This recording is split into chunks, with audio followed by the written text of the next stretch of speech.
तुझे आहे तुझे पाशी परंतु जागा चुकलाशी.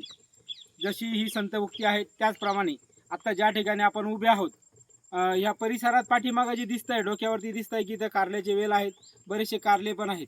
तर याच्या पाठीमागचं गमक आणि या ठिकाणी नेमकं काय होतंय हे जाणून घ्यायच्या अगोदर आपण एकदा परिचय करून घेऊ. ज्यांनी हे एवढं असं या ठिकाणी आज गोकुळ उभारणी केलेलं आहे, या गोकुळाचे जे मानकरी आहेत, जे खरे ज्याला आपण कुशल कारागीर म्हणू शकतो, एकदा आपण त्यांच्या तोंडून ऐकून घेऊ, त्यांचा परिचय थोडक्यात ऐकून घेऊ. काका एकदा तुमचा परिचय सांगा. माझं नाव लक्ष्मणनाथा पाटोळे, गाव जालोरा, तालुका अंबड, जिल्हा जालना. की आपला एकच उद्देश आहे बाबा, हे लेकरं कुठंतरी 10-20 हजारासाठी जाते, त्यांनी पण हे करावं. मी अशा पद्धतीने केलं की बाबा काहीतरी मला भगवंताने बुद्धी दिलं, मी मनाने करू लागलो. आज मला चैन नाही या गोष्टीसाठी की बाबा उद्या लेकरांनी हे करा, पुढं जावा, गाई सांभाळा, त्यांना गाईची त्यांना आदर म्हणजे चांगलं मानावं त्यांनी गाईला, आणि गाईचं दही खावा, दूध खावा, तूप खावा, विकावं, त्यांनी काहीतरी लेकराला चांगलं द्यावं. आणि काही पुढं काळीला सुद्धा गांडूळ खत कसं तयार करता येईल याची मी संपूर्ण माहिती देईन, फ्री देईन. बाबा मला काय देवान काही कमी केलं नाही, माझे रात दिवस माझेच लेकरं आहेत, कोणचे असतील ते माझेच आहेत, पण त्यांनी करावं, परवडतो हो माझं पाहून तरी करावं. मी आधी करतो नंतर सांगावं लागलो बाबा की बाबा एखादं काय म्हणता केलंच नाही काही सांगायला लागलो बाबा, काही तर मध्ये येड्यातच काढतात, येडं म्हणतात मला, म्हणून म्हणलं बाबा जे जे येईन ते मायापाशी येतात, चौकशी करतात, मी सांगतो तिकडं माय हसू उडी देत, पण उडू द्या बाबा.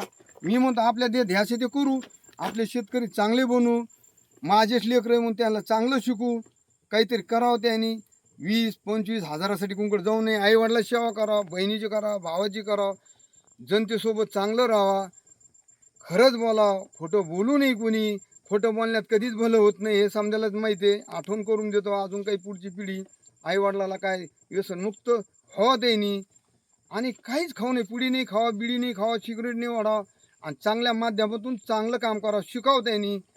बेशागरी करा, काळीचं कुठं काय बिघडा लागले त्याला दुरुस्त करा. काळीला आपण जर काळीला काही टाकीत असून ती बिचारी खाईन, पण त्याचं फळ आपल्याला देईन. 2 शब्द हे सांगितले, हे ऐकावं लेकरांनी कोण्या तरी माझेच आहेत. जे ऐकते त्याला मी तर संपूर्ण सांगणारच आहे. कशामुळे सांगणार आहे की तुम्ही माझे आहेत बाबा. आता फोनवर आहे, आता काही सांगायची गरज नाही, कुठं पत्र द्यायची गरज नाही, फोनवर सारं खुल्लं कळतंय. आणि काही मी ज्ञानेश्वर भाऊ सारखेचे ज्ञान घेतलं, त्यांनी मला कॉल केला, बाबा माऊली मी तुम्हाला जेवढी मदत करता येईल तेवढी करू शकतो, आता आपले दिवस आले बाबा. तस धन्यवाद काका. विषमुक्त अन्न आणि तणावमुक्त जीवन यासाठीच जसा आमचा ग्रोविजन इको केअर प्रायव्हेट लिमिटेडच्या माध्यमातून आज एक प्रयत्न चालू आहेत. काकांनी ऑलरेडी ते सर्व काही त्यांच्या शेतावरती करतायत. तर त्याच माध्यमातून आज ज्या पद्धतीने आपण बघतोय, थोडंसं बाजूला कधी बघता आलं तर त्या ठिकाणी सिमेंट टँक आपल्याला दिसेल. या ठिकाणी जी काय आपण स्लरी आज शेतामध्ये बनवतोय ती स्लरी, वर्मी वॉश आणि गोमूत्र हे एकत्र होऊन जवळपास 1.5 ते 2 महिन्यासाठी त्या ठिकाणी फर्मेंटेशन होणार आहे. ते फर्मेंटेशन झाल्याच्या नंतर हे जे बेड तुम्हाला दिसत आहेत, थोडंसं क्लोजअप मध्ये आपण बघू शकतो, वरती जे बेड आहेत या बेडच्या खाली सुद्धा एक आणखी बेड आहेत.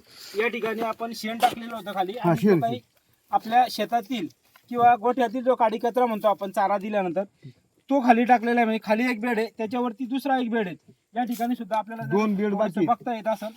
या ठिकाणी सुद्धा काडी कचरा आणि शेण टाकलेले आपण, आणि याच्यावरती बघा हे गांडूळ सोडलेले आहेत. तुम्हाला थोडंसं चाळून दाखवतो मी. हे गांडूळ, आणि याच माध्यमातून वरती जे आता तुम्हाला इथं वेलवर्गीय बरेचसे पिकं दिसत आहेत जे की कमी जागेमध्ये लागतात, आणि याला जी सावली पाहिजे, एक आच्छादन पाहिजे. गांडूळ हे फक्त थंड हवेच्या ठिकाणीच राहू शकतात. त्याचा काकांनी 100% या ठिकाणी उपयोग करून वरतून आच्छादनासाठी या ठिकाणी ही वेलवर्गीय जे काही झाडं आहेत, म्हणजे इथं आपल्याला कारलं दिसेल, पलीकडे कधी बघितलं गिलकं पण आहेत, दोडका आहेत, काकडी, खिरा पण आहे. या पद्धतीनं दोन्ही कामं चालतात. आणि 2 महिन्याच्या नंतर जी स्लरी वरतून टाकल्या जाणार याच्यावरती, या गांडूळ खताच्या बेड मधून निघून खाली जर कधी आपण बघितलं तर हा बेड आहे पूर्ण. इथं पण बघा तुम्ही शेण भरलेलं आहे पूर्णपणे, पूर्ण शेण आहे. आणि याच्यावरतून ते पाणी निघून खाली या टँक मध्ये जमा होणार आहे. याच्यानंतर इथून ते आपण शेतासाठी उपयोगात आणू शकतो.